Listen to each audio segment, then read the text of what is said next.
Hare Krishna, dear devotees. Good morning from Sridham Mayapur.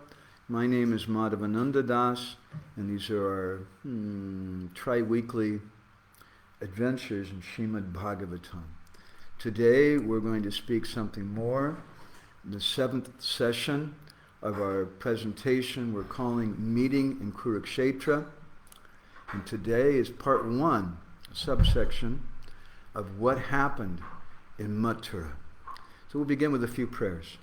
Narayanam namaskrityam naram chaiva narottamam devim sarasvatim vyasam tato jayam udirayet vede ramayanesh chaiva purane bhadate tata adavande chamadye chahari sarvatra giyate Mukam karoti vachalam pangum lam gayate girim yat kripa tamaham vande Shri Gurum dinataranam paramananda madhavam paramahananda he madhava padunga luchi makaranda Se makaranda panakori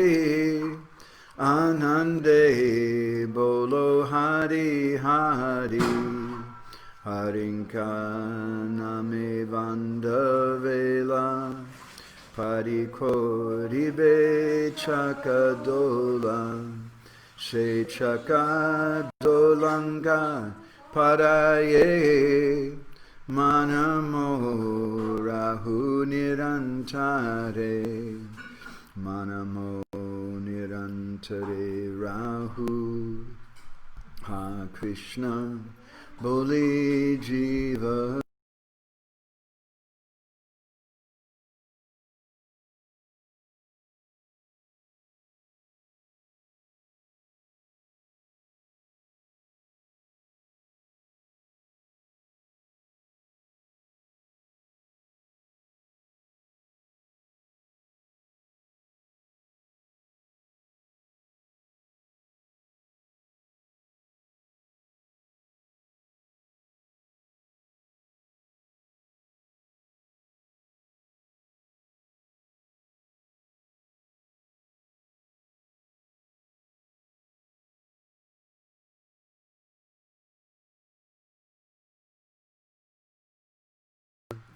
Om Namo Bhagavate Vasudevaya.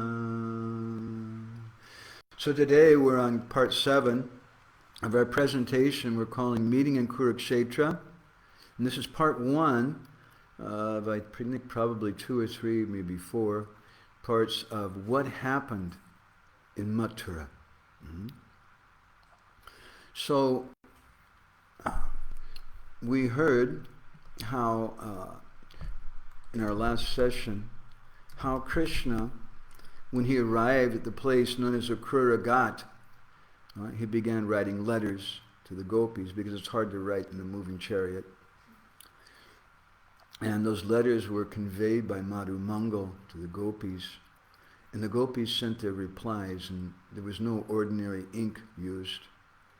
Rather, the ink that they used was from the tears mixed with the cudgel, the black ointment around their eyes, and the perspiration and the kumkum from their breasts. So the Bhagavatam, 41st chapter, the 10th canto, text 6, describes Gora Graganya Gana Gotra Goloruharam Goranga Gudatama Gopyata Kopa Briksham Gopala Gada Ratidam Yati Singha Gora Govinda Deshi Kavaram Satatam Namani. Actually, the Bhagavatam doesn't say that, but that's a prayer we offer every day. The Bhagavatam, text 6 of the 41st chapter, the 10th canto, describes Ityuktva Chodayam Asa Swandanam Gandhani Sutta Mathura Manayad Ramam Krishnam Chaiva Dinat Yaye. The word Dinat Yaye, compound of 2 words, Dina Atyaye. Dina means during the day, and Atyaye means at the end. And the verse is describing how Gandini Sutta, the son of Gandini, who's a Krura, how Chodayamasa Sandanam, that he took that chariot and he drove that chariot, and Mathura Manayad Ramam Krishnam Chaivadanatya, he brought Krishna and Balaram, they arrived in Mathura at the end of the day. Jiva Goswami, in his Laghu Vaishnav Toshani, he says that this verse indicates that when he says that Akrura brought Krishna and Balaram to Mathura, we can see in this how Sukadeva Goswami identifies with the people of Braj. He's thinking more about the Brijbasis. And Jiva Goswami says that he brought them there in the last yama of daylight, it's the afternoon, and Krishna performed many pastimes at that time. In the Bhagavatam, in a couple later chapters, it said the two wandered around the city and then the sun set. The Vishnu Purana also describes about this. It says, Sampraptas chapi sahyane so akruro mathuram purim. That Akrura reached Mathura in the evening. So this may sound like a contradiction. How is it that he arrived in the evening or he arrived in the afternoon? So the reconciliation is that he arrived in Mathura during the fourth prahara. There's 10 different dandas of the afternoon and 6 dandas in the evening. And he arrived during the fourth prahara, which between these 10 dandas. The Harivamsa Purana describes Vivusus te purim ramyam kali rakta divakara. They entered that very beautiful city, the Purim Ramyam, is Ramyam, a very attractive city, when Kali Rakta Divakar, when the sun turned red. So that sun turning red is another indication. We have Harivamsa Purana's description, Vishnu Purana's description, the Bhagavatam. It was a sign of evening. So Akrura arrived in the evening, although the place he took bath by was close by, but he was delayed for a long time by seeing the Lord in the water. Now there's no description I'm aware of from our acharyas why that delay was so long, but Jiva Goswami in Gopal Champu, he indicates indirectly that this is the time Krishna was writing his letters. So perhaps he offered this vision to Akrura during that time to keep him busy so that he could write to the gopis and read their responses. So it's described further in the same chapter of the Bhagavatam in text 8. Tavid bhajoka sastatra nanda gopada yograta puro pavanam asadya pratikshanto vitastire. Before I comment on this verse, explain it, I'd like to just mention that our description of Krishna's visit to Mathura is not going to be very exhaustive at all. We'll just touch on a few interesting points here and there, but primarily what we want to do, because we're speaking about the meeting in Kurukshetra, primarily what we want to do with this discussion about Krishna arriving in Mathura is we want to hear about the Brijbasis. What's happening with the Brijbasis when they were in Mathura, Nanda Maharaj and the cowherd boys, Nanda Maharaj and his 2 younger brothers. So the 41st chapter, text 8, describes this verse, Tavad Braja Okasas Tatra. Braja Okasa means the residents of Vrindavan. Tatra, Nanda Gopa Adaya. Adaya means first. So they were headed by Nanda Maharaj. And the Bhagavatam Sukadeva Goswami uses the word Agrata. Agrata means that they arrived first, before Krishna in Balaram. Agrata Pura Upavanam Asadya. Asadya means that they were waiting in Upavanam, in a garden. There's no exact description why they waited in a garden, but we can understand that this is the nature of people who live close to the earth. and they love the land. When they go to the big city, they feel a little confused, so they decide we're going to go to the, what do you call those things with all the arboretum, or they have these special kind of gardens, like in Delhi and a few places. Botanical garden. Prabhupada also used to go. So Nanda Maharaj went to the botanical garden. This is a good place. And pratikshanta means they were waiting there in the garden for Krishna and Balaram to arrive. Vishwanath Chakravarti Thakur in his Sarita Darshani commentary, he says that garden was a little on the outskirts of the city, and he says that Nanda Maharaj and the cowherd men were a little confused. They couldn't keep up with the Krura, who was going so fast to avoid the gopis and to take Krishna away from Vrindavan. And so then Nanda Maharaj, he knows some tricks, they decided to give up going on the main road, and they took a shortcut. And they arrived early because Akrura was delayed because of his bathing in the Jamuna. Jiva Goswami, in his Laghu Vaishnava Toshani, he says that they were waiting on top of a hill. They were staring down from this high vantage point because they were worried. What's happening with Krishna and Balaram? Where are they? Why haven't they arrived yet? They were ahead of us. We're just trying to catch up with them, but they haven't arrived yet. So previously they could follow the chariot of Akrura because it was going quickly. But then they didn't see the marks of the chariot wheels there, so then they went on the straight road. And they couldn't figure it out. They were standing there and waiting. What's going on? When is Krishna and Balaram arriving in Mathura? And it's described that when they arrived in Mathura, Akrura, he invited Krishna, you please come to my house. And Akrura at that time, he smiled. In his commentary, Vishwanath Chakravarti Thakur comments on the word prasritam, found in that verse, which means some smile of humility. And why was he smiling? A very beautiful thing. Krishna was smiling for an internal reason and an external reason. His bahiranga karan, or external reason, was to please Akrura. But internally, he was smiling, but it was a painful smile.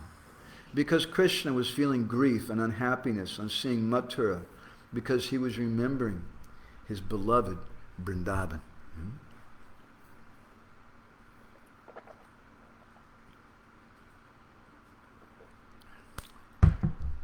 The 24th verse in this chapter describes Tamsam pravishto vasudeva nandano brito vayashyayar naradeva vartmana drashtum samiyus tvarita purastriyo harmyani chaivaruhur nipokshukaha. That when Krishna entered Mathura, Sambhavishto, he entered there into Mathura, Vasudeva Nandana, here he's addressed as the son of Vasudeva. He was Brito Vayashyai, surrounded by his cowherd boyfriends when he entered. Now Krishna's going to the big city. It's a big thing. I grew up in a very rural place. Our nearest neighbor would take me a half an hour to reach their house by bicycle. And when we went even to the small town, it was like you felt kind of nervous, just like sometimes we feel when we go around this place in some places in Mayapur, and there's so many big buildings and so many people and devotees around, it makes you feel a little nervous. So Krishna arrived there with the cowherd boys. It's a big thing. Now we're going to the big city. We've heard about that, but we've never been there before. At that time, Drastum samiyus tvarita puro striyo. Pura striya, the ladies of the city, they all came forward. Drastum samiyu, to see Krishna. Now this doesn't sound like such a big thing to us. Well, we grew up in the West, and there's a song I remember when I was a young boy. How do the words go? The boys watch the girls, and the girls watch the boys as the world goes by. So that's the way the material world works. The boys are watching the girls, and the girls are watching the boys. We don't think so much about it. But if you go to Jaipur and you see the wind palace that's there, you'll understand something about the nature of this culture. Or if you go to Jagannath Puri on Grand Road and you see the King's Palace, on the left side of the palace there are many, many small windows like the Wind Palace in Jaipur. And both the windows in the palace in Jaipur, the Wind Palace, and the King's Palace in Puri, they're meant for the wives of the kings, because they're going to look out so no one will see them. And that's the nature of the ladies. So it's a big thing here. Drastum Samayus. The Samayus, they all came forward together. Right? And not just in a relaxed way, but Twarita means they were in a big rush. They all came running there. Harmyani means their houses. They all came out of their houses. And Aruhu, they climbed on top of the roofs so they could see Krishna and Balaram when they entered into the city.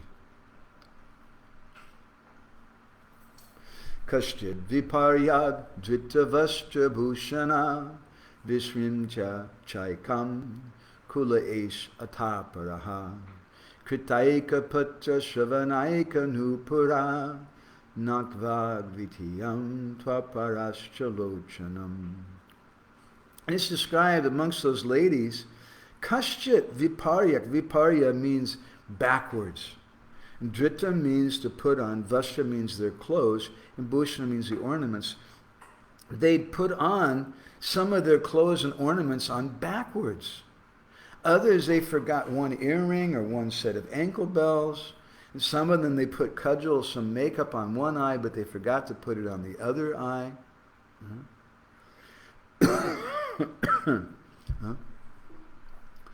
Asnyancha ekastada pashisotsava abhyajamana akritopamajanaha sapantya utaya nisamya nisvanam prapanyayanto nriba apoyatara. Some of them were taking their meals and they gave them up. Others, they were taking their baths or getting massage and they just got up and ran away. Some of the ladies were sleeping and they heard the noise and they just jumped up. And some of the mothers were breastfeeding their babies and they just threw the baby aside and they just ran. Jiva Goswami, in his Gopal Champu, he says that these ladies, these are the wives of the Mathura merchants, and they were the most advanced devotees in the city. Because, he says, because they immediately experienced symptoms of conjugal attraction when they first saw Krishna. He says, Umado murchamrittiretyata. They became unmada, they became mad. And murcha, they became stunned in ecstasy. And Jiva Goswami also explains that at that time, Krishna was looking all around and looking at those beautiful ladies. Now, you might think, that's not very nice. He leaves the gopis and he goes there to look at these other ladies. That's not a very nice thing at all. Jiva Goswami in Gopal Champu, he explains the reason. Brajastri sarupyam yadiha migayamaksasa parita. That Krishna was looking at all those girls, those ladies, because he was looking as anybody here who's Brajastri sarupyam, who has a form like the gopis of Vrindavan. Everybody says that the Mathura ladies are very high class and special. But really, is it true? In other words, when Krishna arrived in Mathura, immediately, Vishwanath Chakravarti Thakur says, he smiled at Akrura, but his smile was for two reasons. One, to encourage Akrura, but secondly, because he felt sad. He was immediately missing Vrindavan. And he was looking at those ladies in Mathura because he was looking for someone like the gopis. Now, how is it that these ladies of Mathura, they got the glance of Krishna? Jiva Goswami explains, Yad etavad api shriradinam kritasi bir girbir eva sampanam. It took place because of the blessings, the Ashirbad, Ashirbir, of Shrimati Radharani and the gopis. And Sukadeva Goswami describes this in the 42nd chapter of the 10th canto, text 24.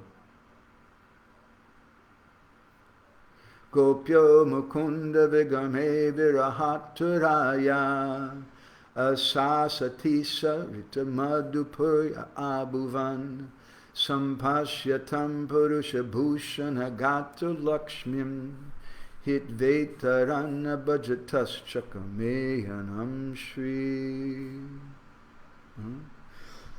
Gopya Mukunda Vigame. Vigame means to leave. When Krishna Mukunda was leaving, at that time the gopis, Viraha Atura.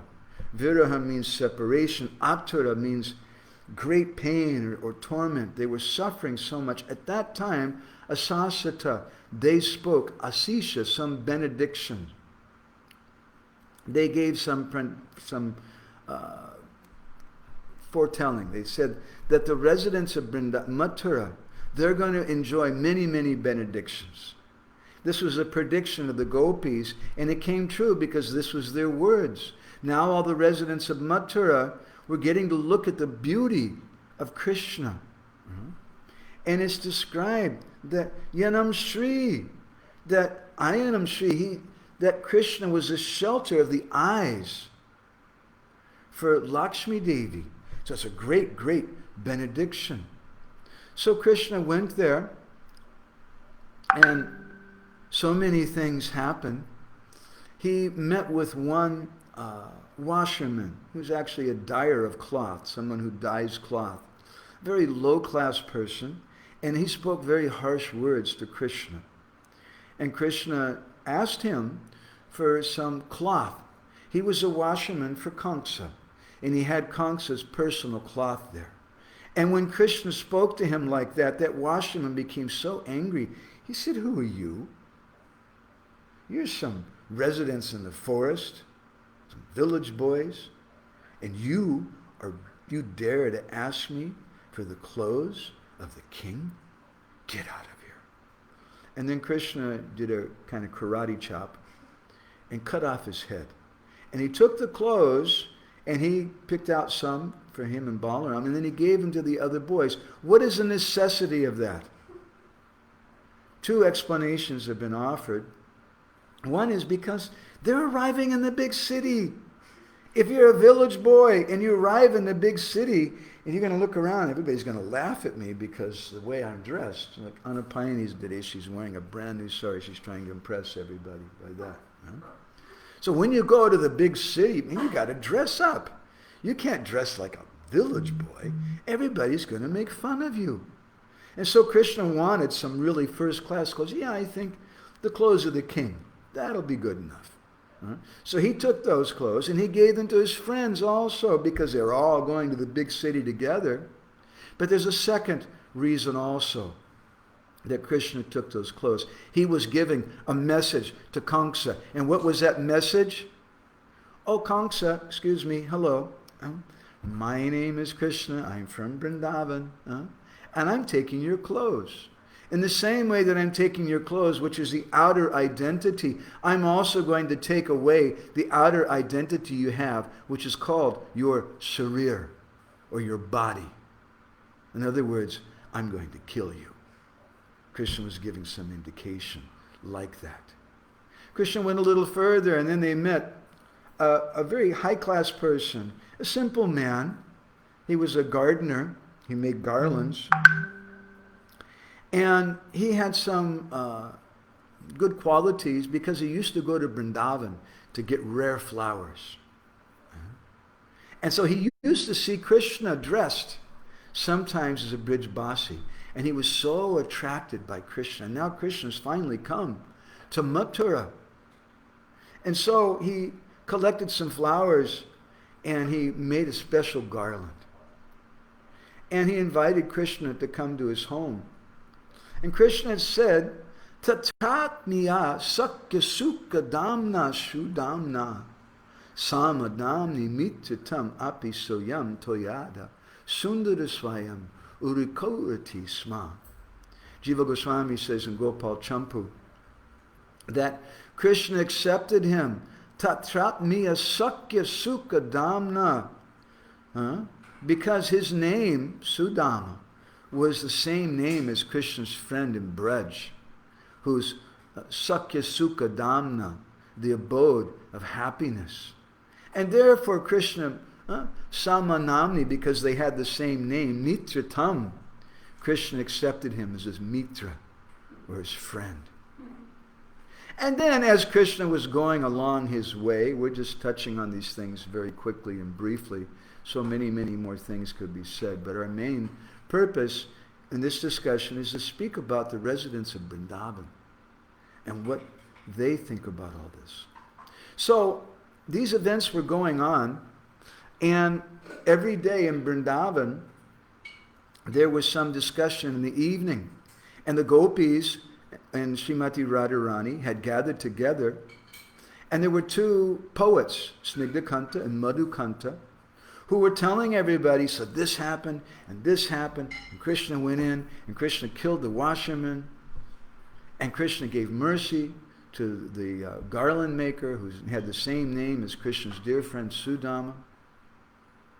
So Lalita Saki, who was attending that meeting, she heard from Snigdhakanta and Madhukanta that then Krishna came, and he saw this hunchback woman who was she was taking care of sandalwood paste, nice fragrant oils and things. She was serving Kamsa in that way.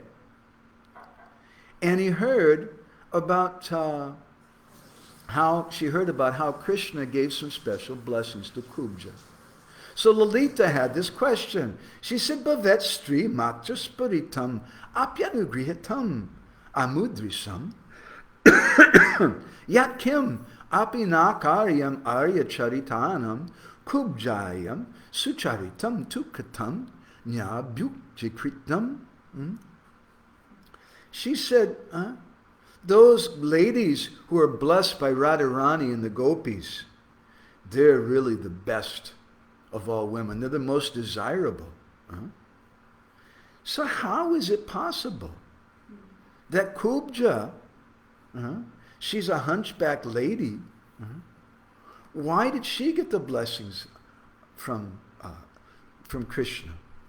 Because Lalita indirectly here, she's indicating that who is that Krishna Kripa Shrimurti? It's described by Krishna in one verse, I don't know if I can remember, Vinarada prasadena mat prasada tarishyasi. That unless you have the mercy of Radharani, you can't get my mercy. So Lalita, she knows that. How is it possible that Kubja got the mercy of Krishna? Because that mercy from Krishna really comes from Radharani. Lalita goes on to say, Yadyevam ananta lilasya kav asya sabogavati jata tadasmad vidatala sparshata stutir apiyam tashyam sadrisatam yata tasmad agriyam evavya drataya katyatam. So if she got some mercy from Krishna, who's Ananta Lilasya, who's a performer of unlimited pastimes, then the only thing we can understand, Vidata Lasparshata Stutir, there must have been a touch of prema. She must have gotten some prema like us. Otherwise, how could she get the attention of Krishna? And then Lalita, she understands. And Lalita Sahasam Uvacha, Jiva Goswami says in Gopal Champu, with a smile, Lalita says, Prasadiyatiya kutyam, Prasadiyatiya kutyam, Paryankiyati manchake, Tasya santosha silyasya, Kubji kapya sarayate. What is this Kubja? She said, just like a very simple person, if they get a little straw hut, they think, yes, now I have a palace. Or if they have a little platform of wood, they think, oh, I have a very nice bed. And so now, tasya santosha silash kubja kapya sarayate. That kubja thinks she's become beautiful like an apsara. Huh? What is this? And Madhukanta, hearing her question in Vrindavan, speaking about the pastimes of Krishna, he tells her a very beautiful thing. Kripalunam. Kripalu means mercy. Kripalunam dina samabhiyadidrin matram ayate tada sarvatesham bhavati vibhutatasya vasaga trivakrayam Krishna kshanika kutuka drishtim adadad aho sasit preyashanu kritikrite valgita bala.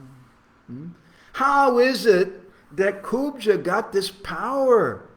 So aho sasit preyashanu, she became as dear, like similar to the gopis.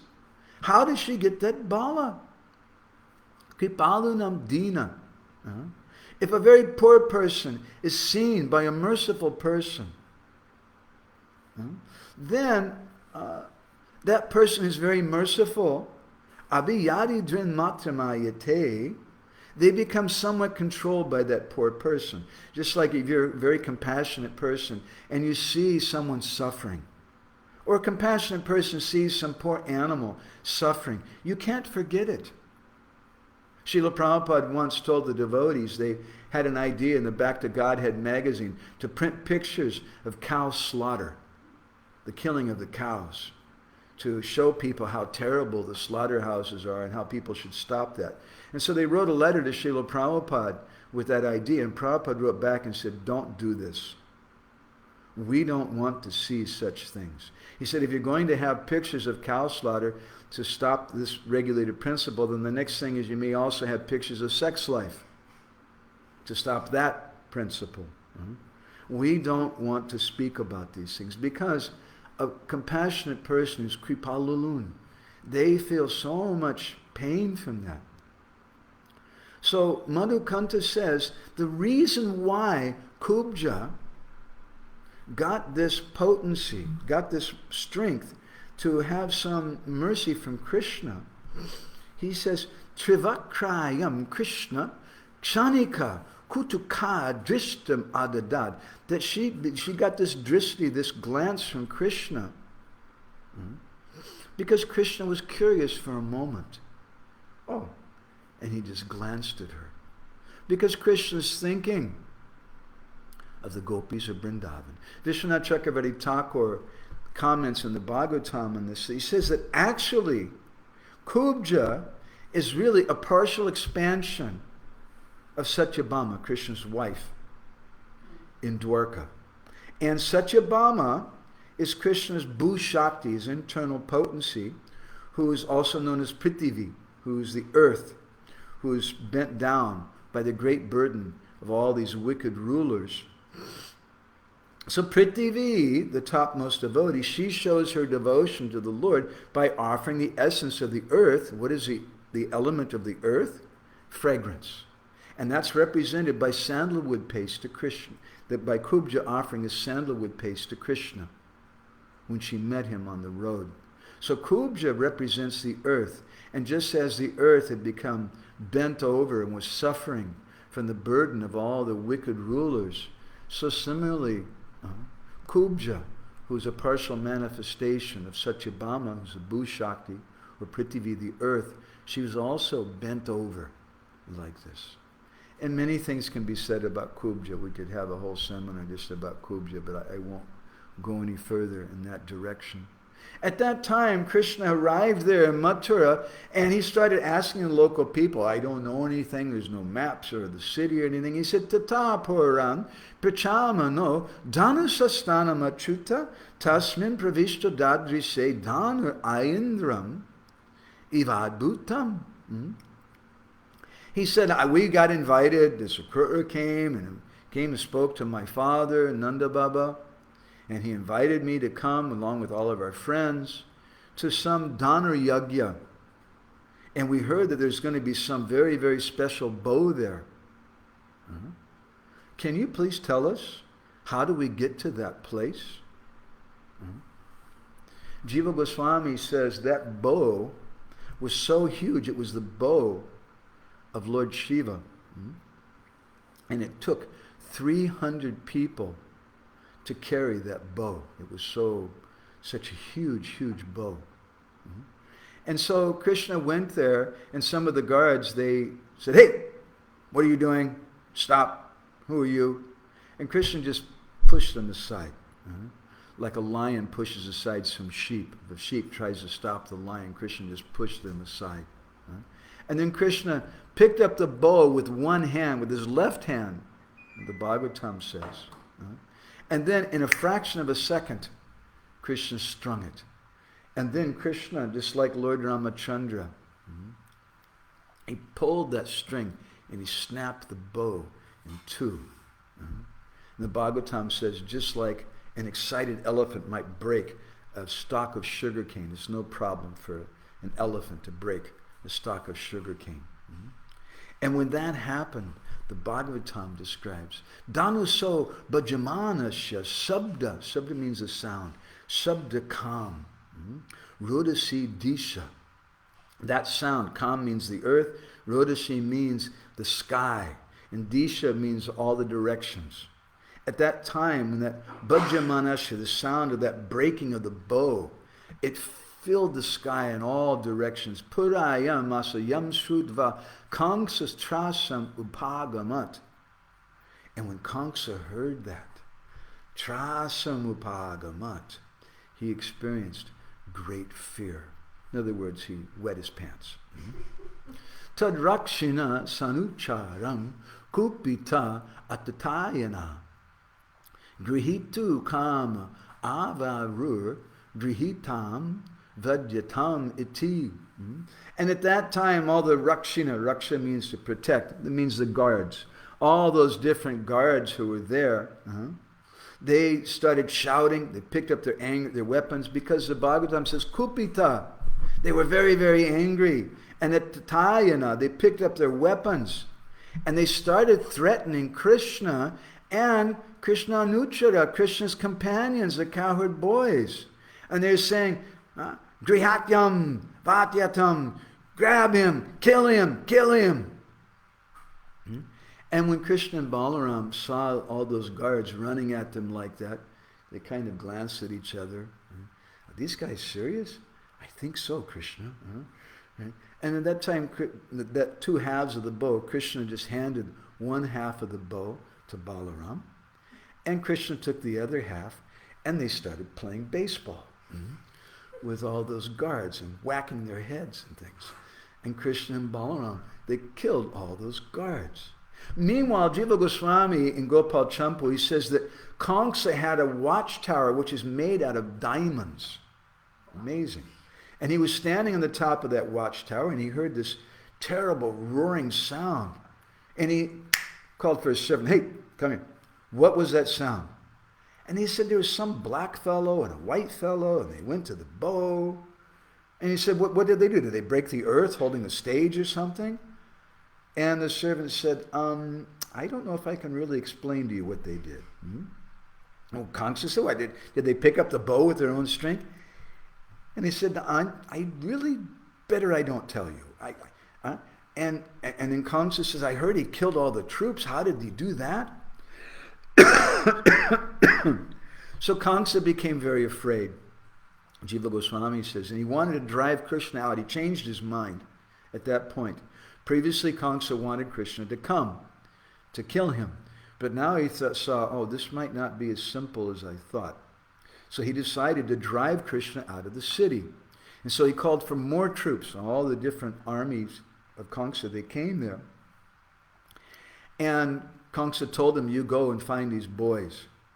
But Krishna and Balaram considered those soldiers to be insignificant. And they just ignored them. and they continued playing with their friends because it was a big thing. They were village boys now in the big city, and they got some fancy clothes to walk around and see everything. And at that time, the Bhagavatam continues, Balam chakamsa prahitam hatvasala mukattata niskramya cheratur Christo niriksha pura sampada.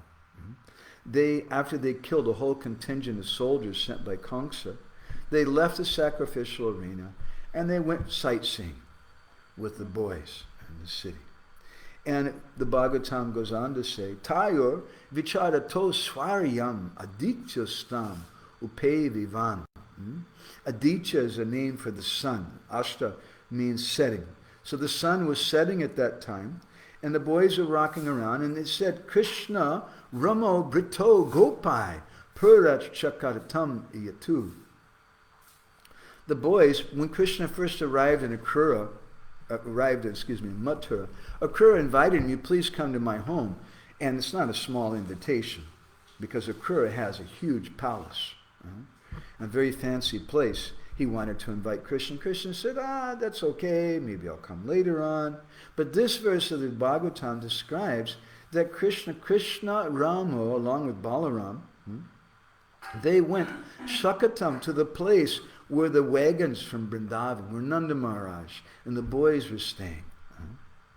And Vishwanath Chakravarti Thakur explains in his commentary to that verse, Shakatam, Shakatava Mochana Bibam, Mathura Prantastam Nandavasam. There's a place known as Shakatam, or Shakata Mochana, which is on the outskirts of Mathura, and that's where Nanda Maharaj was staying.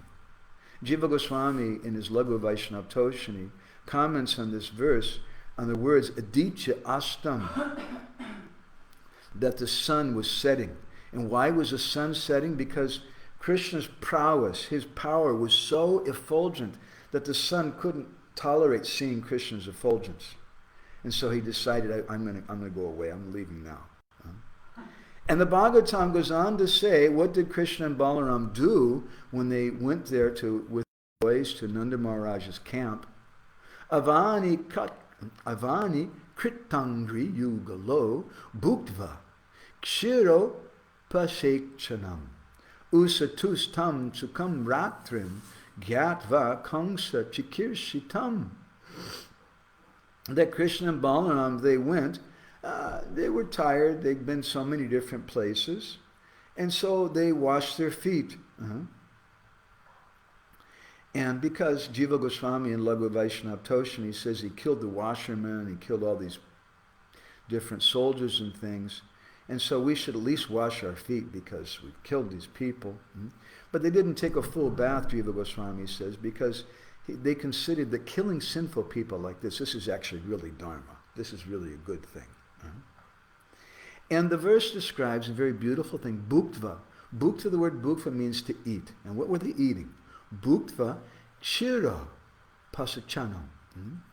They were taking some kira upasechanam, some boiled rice which is sprinkled with milk. And Jiva Goswami and Gopal Champu also mentions this, that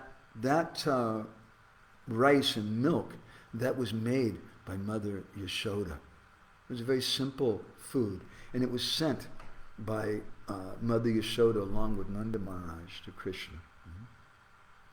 And Jiva Goswami in Laghu Vaishnava Toshani also speaks about it. He says that they kept it in pots on stoves and in the carts. So when they were going to Mathura, that Krishna's not going to want to eat in the restaurants in Mathura. Come on. He's got to eat something cooked by the Brijbasis. And so they brought some gobar from Vrindavan, from cow dung, knowing Krishna likes that. And they brought their stoves. Their stoves are not like gas stoves or something that we have today, but they're simple clay things. Sometimes in India I've seen village people on the trains even, with little stoves like that. We call it a stove, but it's just like a clay pot with a hole in the bottom, and they put some gobar and a few sticks, and they light something, and they cook, sometimes even on the train while the train's moving, as long as the conductor doesn't see it anyway. So Krishna and Balaram, they knew that Kamsa, he was going to arrange this wrestling match in a huge arena. There's going to be big, big crowds. And so Krishna and Balaram, they were, anyway, it's okay. Yeah, that'll be an easy day tomorrow. We'll easily kill Kamsa. Mm-hmm. And so they rested peacefully that night with the Brijbasis. But the Bhagavatam goes on to describe that it wasn't so peaceful for Kamsa. Kamsastu danuso bhangam rakshinam swabalasya cha vadam nishamya govinda rama vikriditam param dirga praja garabhuti bito durni matani durmati bahun yachostabhyata mrityodaitya karani cha. So Krishna and Balaram, they're having a good time. Yeah, we'll have some nice milk Mother Yashoda made. I'm going to sit with the boys, and Nanda Baba, and our friends here. They had a nice place in the park on the outskirts of Mathura, and Krishna was with them. But meanwhile, what was going on with Kamsa? When Kamsa heard about how Krishna and Balaram had Dhanasa Bhanganam, how they'd broken the bow and killed all those guards and soldiers, like it was a game for them. Vikriditam, the word is used here, like it was like some play for them. Kamsa, that night, he couldn't sleep. Dirga Prajagara, reminds me of someone else I know. He just couldn't sleep, he was just up all night long. Because Bitti, he was very, very afraid, and Durmitanan.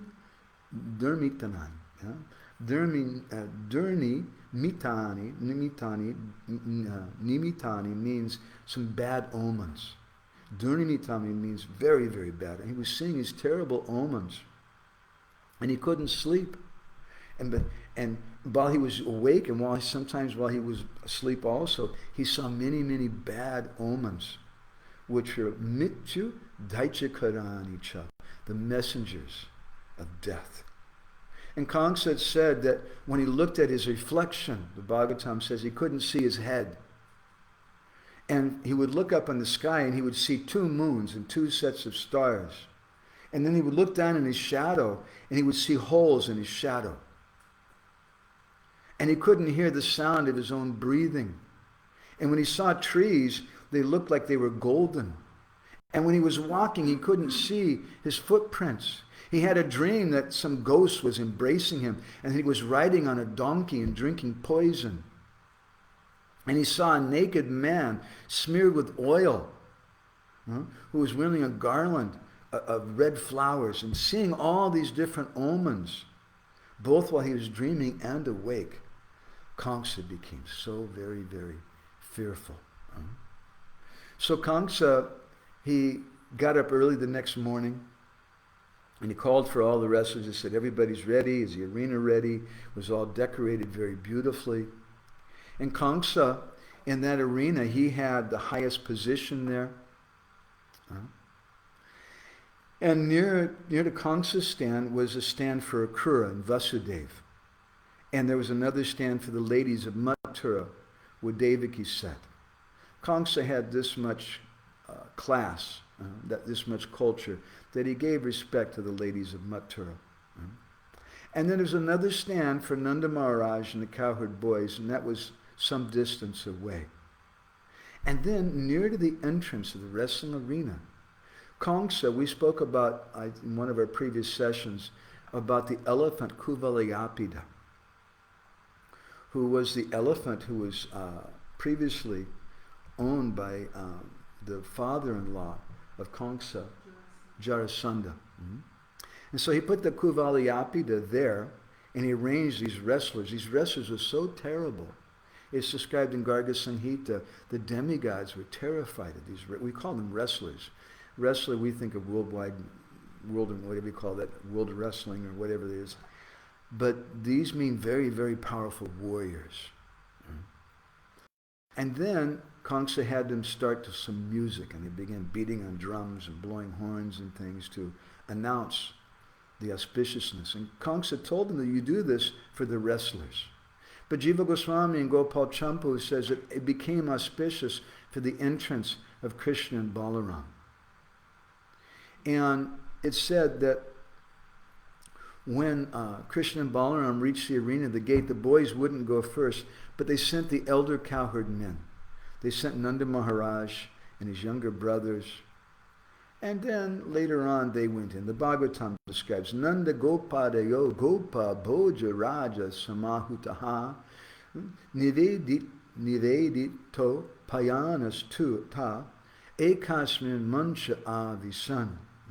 That Nanda Maharaj and these other cowherd men, they were summoned by Kamsa, and that was their moment. Now we have to go and give him our offerings because he's the king, and we're supposed to bring some ghee and milk products, yogurt and different things. So they took and gave those things to him. Vishwanath Chakravarti Thakur says that at that time Kamsa started speaking to Nanda Maharaj, and he told him, "My dear king of Braj, you look a little nervous. Is everything okay?" He said, "You're the most important of all my village rulers." He said, "You've come here to Mathura from Vrindavan, but you haven't come to visit me. Why haven't you come to see me? Were you afraid maybe? I heard your two boys, they broke this bow. I'm not angry about that. That's okay. That's why I invited them here." He said, "Because I heard they were very, very powerful, and we arranged this wrestling match as a test of their strength. So please, Nanda Baba, don't be nervous. You come forward." And Nanda Maharaj was looking around at that time, and he noticed that Krishna and Balaram weren't there. And Jiva Vishwanath Chakravarti Thakur explains, he says that apparently out of disrespect for Kamsa's order, because Kamsa ordered all the drums to be beaten and the horns blown to call everyone to come. But Krishna and Balaram, who is this Kamsa? We don't care about him. And so they went with some of their friends, and they went walking around in the morning in the city. Let's see what else is going on. So then Kamsa, he pointed a few of the cowherd men who were there with Nanda Maharaj. He said, "You go and find Krishna and Balaram and tell them they should behave properly and listen to the king and come back to the wrestling arena." So then at that time, Sunanda and the younger brothers of Nanda Maharaj, they came forward and they offered this yogurt and ghee, and they offered some gold coins and cloth and things to Kamsa. And then there was no space there on the platform of the king, and that's why Nanda Maharaj and the cowherd men, they sat a little distance away. So we'll discuss this more. Today is Sunday. We'll be back again on Wednesday and speak something more about what happened in Mathura, but in particular we're trying to focus on the vision of the Brijbasis. And our point in discussing about Mathura is what was the Brijbasis' experience in Mathura, and in particular, what happened? Why didn't Krishna return from Mathura with Nanda Maharaj? After Krishna himself promised Ayasya, and after Nanda Maharaj also made a promise to Mother Yashoda, "I'm going to bring our boy back." But Krishna didn't return. Why didn't Krishna return? And what happened when Nanda Maharaj returned alone? I don't know if we'll get to that in our next session, but that's what we're looking forward to. And again, all of this is a discussion to help us understand the perspective of what happened in Kurukshetra when Krishna met again with the Brijbasis in Kurukshetra. So we're going to stop here. It's nice to see Hare Krishna, my dear Raghava Panditji. I have to write to you. We have to have some discussions. And Mala Prabhu and Hinder Prabhu. If anybody has any reflections or comments they'd like to offer, you can. Otherwise, there's nothing here online. Krishna Kun, do you have any thoughts or something you'd like to offer? You have to come over here. Nobody can see you. But you got to talk into the space ball. I was really charmed by this description. It's so... thank you. I made this point about Kubja. I heard before that she's Bhudevi, and that's why she was banned actually from the demoniac kings and the burden of the earth. But this particular point that her service was to offer sandalwood paste, because that's what the earth is offering. That's the fragrance, is the quality of the earth. That was very sweet.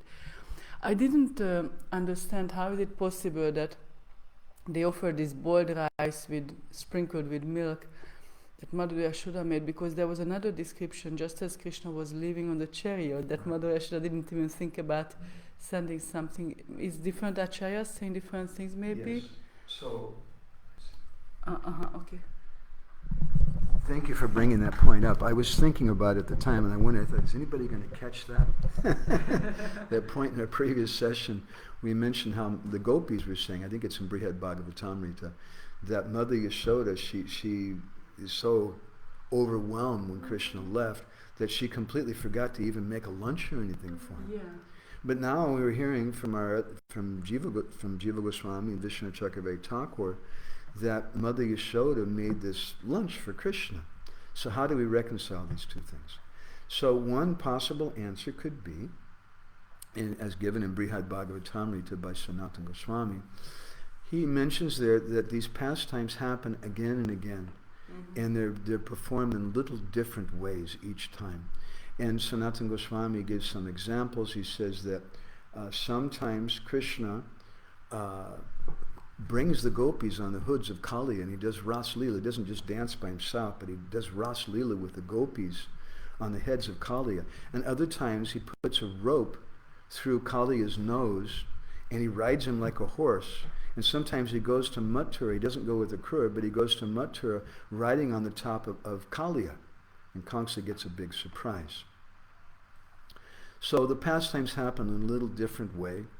Our purpose is not to try to understand these things through the lens of history or geography, but to understand it through bhav. And sometimes our acharyas explain it in a little different way. We shouldn't be disturbed by that, not that you are, but we shouldn't be disturbed. We should see that, this is a different perspective. Perhaps one acharya has a different vision, because as Fakir Mahaprabhu once told me, when they're writing these things, they're writing this from their Leela Spurti, from the direct vision. And it's a little different according to the devotee. Is something else, Krishna? Yeah. It was also very sweet that Krishna accepted the garland maker, because Sudama had the same name as his dear friend Sudama Vipra, who brought the flat rice for him. Sorry, the broken rice. Not that Sudama. He also has. But he hasn't met that Sudama. Oh, it's a Sudama cowherd boy. That's what I was wondering about. The three Sudamas, because there is one in Vrindavan. I was wondering about that, because how is it possible they haven't met, except in the Gurukul? Okay, thank you. A nice point we can understand from that also is how important it is to accept a name from the Vaishnavas. Yes. If Krishna, he likes this fellow just because he has the right name. Wow, that's pretty good. Anapayani, do you have anything you want to add?